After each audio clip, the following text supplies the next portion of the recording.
We are just a few days away from the start of hurricane season. Tonight, emergency officials are urging you to be prepared. Florida Senator Rick Scott stopped by Clearwater this afternoon, delivering that message.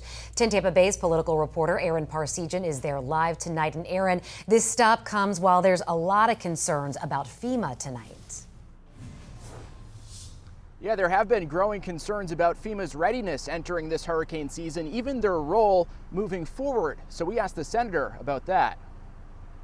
You can rebuild houses, you can rebuild businesses, you can't rebuild a life. Senator Rick Scott and emergency management officials urging Floridians to get plans in place right now for hurricane season. Well, you've got to get prepared. You got to get prepared now. Water, food, documents, medicine, plans of where to go.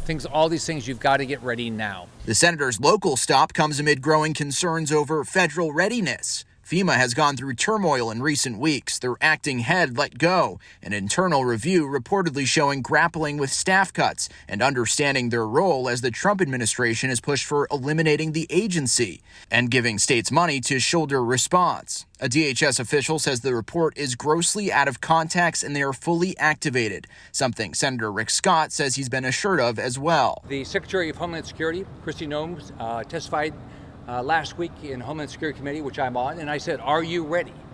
Are you ready for hurricane season? The biggest issue we've got in Florida is the federal government's got to be a partner, but they're not the primary partner. They're not the ones sending in the first responders. The senator's comments echo what Governor Ron DeSantis has said in recent weeks. On the core prep, response, and then stabilize and get people back to normal, just know that we've never relied on FEMA for any of that here in the state of Florida. It's our responsibility. Though for things like emergency living expenses, rebuilding, and property damages, Florida has relied on FEMA. A review of spending since 2017 shows the agency has doled out $5 billion to the state for that alone. And as talks of spending plans dominate Capitol Hill, Senator Scott believes FEMA should be fully funded. I'm going to fight. I don't care.